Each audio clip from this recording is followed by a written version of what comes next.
right, now when we left off, we were talking about the special Why Charlie Brown Why. What was the storyline of that special? Well, the storyline was you know, one of the kids having cancer, one of the little girls, and in trying to explain it to the other kids, how she had to go through chemotherapy, she lost all her hair, but then eventually the hair comes back, and now she's up on a swinging, and you see her hair finally come out of her hat, and then her hair is back. And we give the illusion or indicate that the little girl was cured. And so, except, because, the treatment they get, a lot of it is very painful. They get shot, they're getting shots and things that are painful. And they try to tell the kids that it's worth it because they're going to get well. Were you happy with how it turned out? Not really, because again, it's just a painful subject. We try to, we made it end in an up note, and I hope that it helps some kids. If that's what they wanted to see, to be able to run that at a waiting room, especially for kids that are just coming in with cancer. And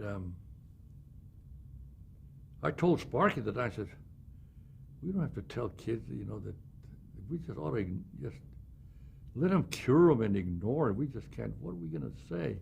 That they're going to cure them? Well, they say that they are going to cure them. And so we did it that way, that there was, with chemotherapy and all that and all the treatment, that there was a chance that they would come out of it. And that maybe that's good. You have to give people hope. So on that basis, I think it was a good show. And after all, we don't pretend to be making documentaries or educational things about cancer. There's just a little problem with kids, understanding cancer in one of their fellow students or fellow friends. Now, let's talk about the actual stages of production of putting together one of these specials. From the beginning, when Schultz thinks of the storyline until the day we see it on TV. Okay. I'll tell you what happens. As far as I'm concerned, what happens usually is that our executive producer is informed by CBS that they need another, special. So he says, of course. So he comes to Schultz and says, we need another special. Why don't we do something about, say, the first case or whatever it is? And Schultz says, well, he says, okay, Bill, come on over. We got to work on a project. So I go up there and we sit down and we spend a minimum of 2 hours just talking about the premise, whatever it is. Say that cancer thing. He says, well, this is going to be about cancer. One of the kids gets cancer, and what do the other kids do about it? How do we inform them? How does she inform them? And so I take notes, and he gives me all kinds of not jokes but situations where the bully on the playground there, he tears off the hat of the little girl that's lost her hair, and Linus whacks him good. Just things like that. And so I take all these notes down, 2 hours. Then we have lunch, and during lunch he'll be thinking about, about what to do. And he'll say to me, well, let's go back and work another hour or so, or else you go back and draw it up the way it is and then come back again. So either one of those two things are done. I assume that I'll go home then. I go get the plane and go back to Hollywood and start drawing the storyboard of what I have. We'll have a title, a working title, whatever it is. it isn't cancer, Charlie, or whatever. And then I'll do a storyboard, and I'll go maybe, maybe 10, 15 pages, maybe 20 pages. And I go as far as I can, then I call him up and says, well, Sparky, I'm at the end of here. I've got stuff to show you, and we have to continue with the story. I need another 40 pages. That's how I judge the length of a half-hour show. I need 60 pages, rule of thumb, to have a half-hour story.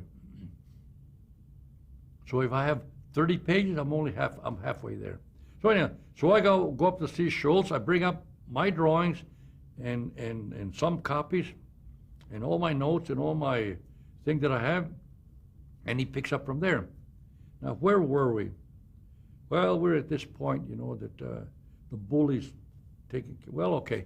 Then we keep on going, working on that basis until we get to hopefully, because we're only going to work 2 hours before lunch, see. So we'll work as far as we can go, hopefully to the end of the show. So I'll have my 60 pages. Then we'll have lunch. And again, if I'm not there, he'll send me home. Well, I'll go home again and finish more pages. And as soon as I get up to where I am, maybe now I'm 45 pages. I call him and say, Sparky, I only need 15 pages. Okay, come on up. So I go up. We sit down again, and we chat about what we've done. Now he starts going over and correcting a lot of the dialogue of the things that he thinks are okay. Now, had you written the dialogue in yourself? Yeah, the dialogue, because I'll write the dialogue in my language, and he'll write it the way he wants it to be. Because he once told me, he says, otherwise they sound like Mexican kids. He knew how to hurt. I got him back, though. I said, don't forget, Sparky, the meek and weak shall inherit the earth. And who can you think is meeker and weaker than Mexicans? He wouldn't accept that as a biblical. Okay, so now I go back for the third time, 2 hours, and now we'll for sure finish it. And also, he'll start from the beginning and check all the English and rewrite it all the way to the end. And when he gets to the end, he'll say, Bill, you got a good story here. Now do it. So I gather all my stuff together. Now, this has been really 6 hours of getting together. Very often, we would do it in 4 hours. But now, I hustle back home. I finish the story, send him a copy, and he says, give it to Lee. So then I give it to Lee to take to the network or Paramount or whoever is going to finance it, and he'll sell it. Now, as soon as he gives me the go-ahead, although I start right away anyhow, I know that we're going to get a go-ahead, I start animating it. I start working on it. But the first thing that's done before I start animating is we have to record the kids. So I have one of my girls from my storyboard type script of everything that all the dialogue. We'll check, recording studios where we can go, and then we gather all the kids together, and then we'll spend maybe 4 hours recording. Maybe we'll do it in 2 days sometimes. And if it's a particularly tough picture, we may take a third session of recording to finish it. But I try to do it in 1 day if possible, and certainly in 2 days. Because I need that so I can animate the mouth lip sync. And bring that back to the studio. Meanwhile, Lee is busy selling it to the network, and he can sell it, They are like putty in his hand.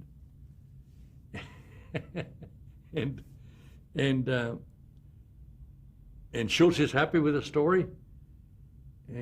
But once in a while he'll call me, and he said, I just thought of a couple of scenes, where they are going from the school to the hospital, and he'll give me maybe two jokes that go in there. So I add it to the storyboard. And sometimes I have to call back the kids to record the dialogue. But very little, he just hardly at all. He never again sees it until we finish it. And, but now, see, we're working with a network.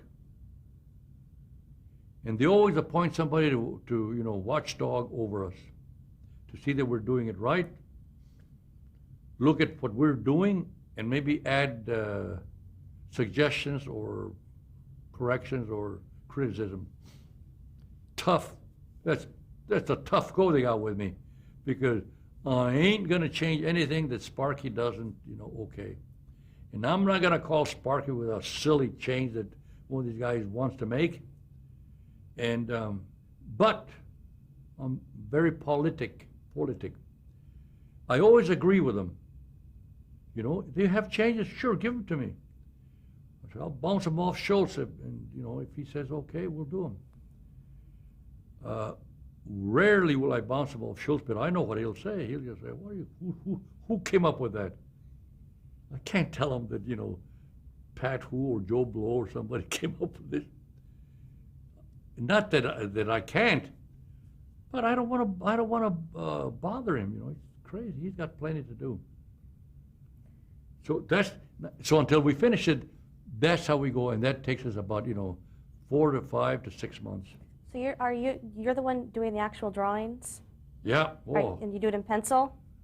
In pencil. Well, I'm the one that does all the storyboard, and I go through and I do a lot of the posing. I correct not a single right there that I don't have my hand in, and that goes to the animator. I've had an animator one time look at what I suggested. I had all my drawings, and he says, "What's this?" He flipped it. "That's animated. I can't work on this junk." And he throws it in my wastebasket. I like that spirit, though. So I said, okay.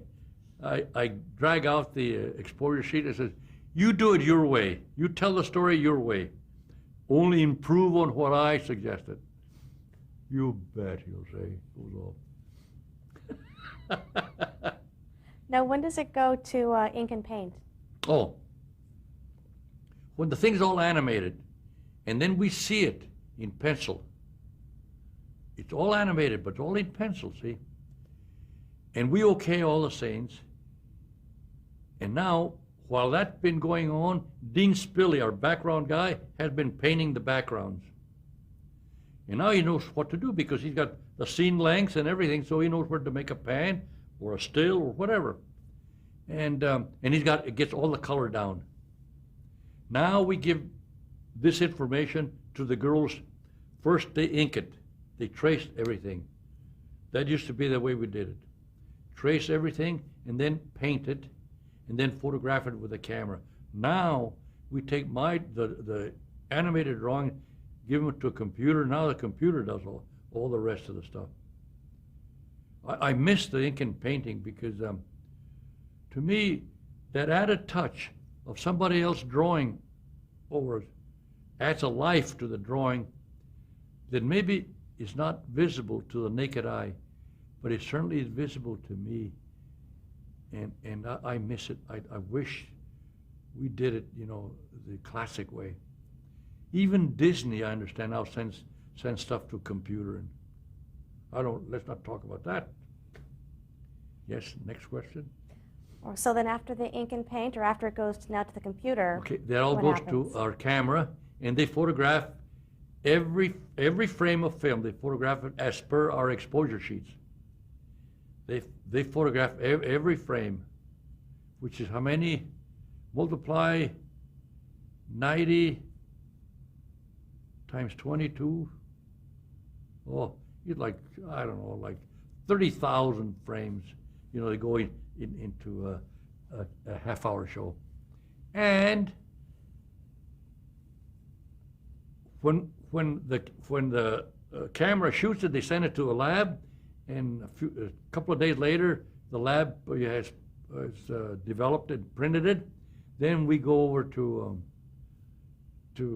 wherever they have the theater, and they project it for us. Now they'll project our picture, and on the side they have the track that's been edited by our editor, and the music that's been written by Vince Guaraldi. We have two other and sound effects.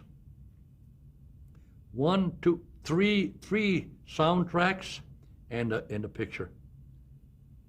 And we run those through together and we see if it looks okay. Usually it does, so I okay it. If there's something again that's wrong, I take it back and make changes and correct it. And that's what we've done. And by the time we get to that point, it's about 4 to 6 months. How many people do you think are involved in this process from beginning to end? From beginning to end? Well, at different times, like for example, in my studio, it'd be around 40 people. In the camera, there's about 3 or 4. In the recording, there's not only the 3 or 4 of us that are there, but also the technicians and engineers. There'll be another maybe 4 to 8. And then in the labs, I don't know how many they'll have, but they'll have a crew working on it. There'll be another another dozen people. And then it comes back to us, and now our editors assemble the whole thing, and we go to a dubbing stage where everything is mixed. So there's about, all told, I'll bet you that there's around 100 people have their hands in it. In different degrees, but everybody contributes something. Now, do you reuse animation for scenes with recurring bits, No. where in a certain scene the characters are doing something repeatedly? No. Do you just use that same bit of animation that you've done, just show it over and over again, or No. do you actually animate it every single time they do a repetitive motion? It depends. Sometimes we have to redo it. Even if it's similar business, the staging will be different, the angle, everything will be, so you have to redo it. But now, see, now that they've invented and thrust upon us a computer, now we can use the computer. Like, for example, now I can animate, say, Snoopy,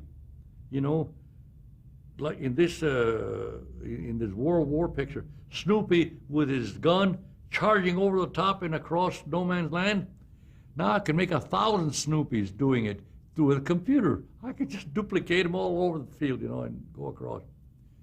And for those mob scenes, the computer is invaluable, but not for important staging or acting scenes where you need some crowd reaction, or then you have to animate what has to be done.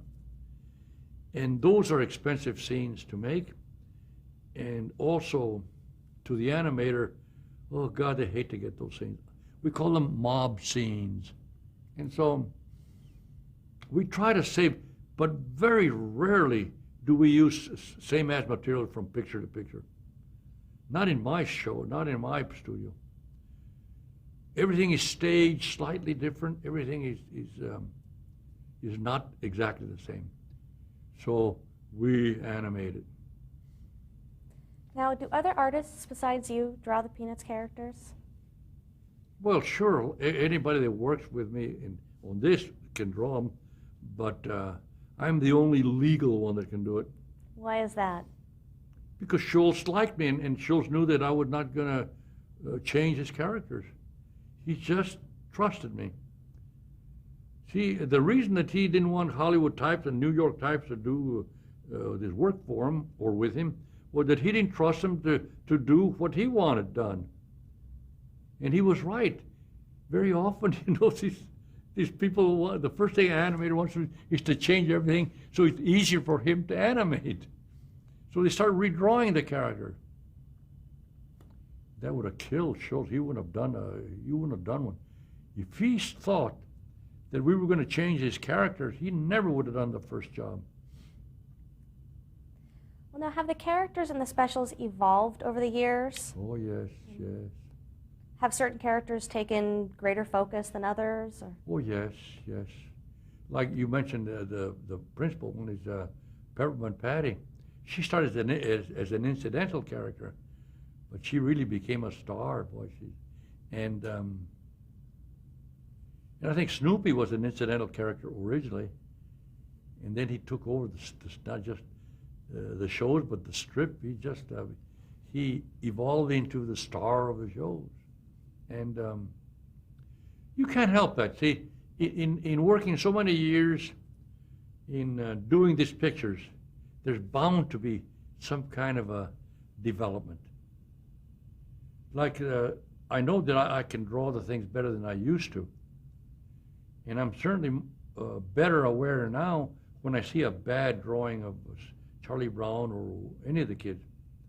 I right away recognize it, whereas at the beginning I didn't. I just thought, well, that's Lucy, you know, an angry little girl. I thought, that was Lucy. But they're subtly different. They're all very different. So you have to work at this difference and animate it the way it needs to be animated. Let me add one thing. That's why I hate to send our stuff overseas or to other people to animate. Even though I give them poses and drawings and everything possible so they can do it right, they still are not me, and they're still not my animators, and they do it differently. They have a Chinese walk, or they'll have a Korean walk. I don't know. They're different. And I resent our sending our stuff overseas to be done. If you can put in a word to our executive producer to stop it. Now, whose voice do we hear for Snoopy and Woodstock? Present. How did that happen? Accident. Happy accident. When we first started animating Snoopy, and I went to Schultz and I said, you know, he talks. He's got these balloons. And so I had a whimsical actor here in Hollywood who had a great voice. And I said to everybody, this guy's voice would be perfect for Snoopy. He should talk for Snoopy. So I made some recordings of him, you know, reading some of the lines of Snoopy, and I took him up to Schultz, and he says, what's this? He said. I said, a voice for Snoopy. Snoopy's a dog. He doesn't talk. But Sparky, on the strip, you have balloons up there all the time. How are we gonna voice those balloons?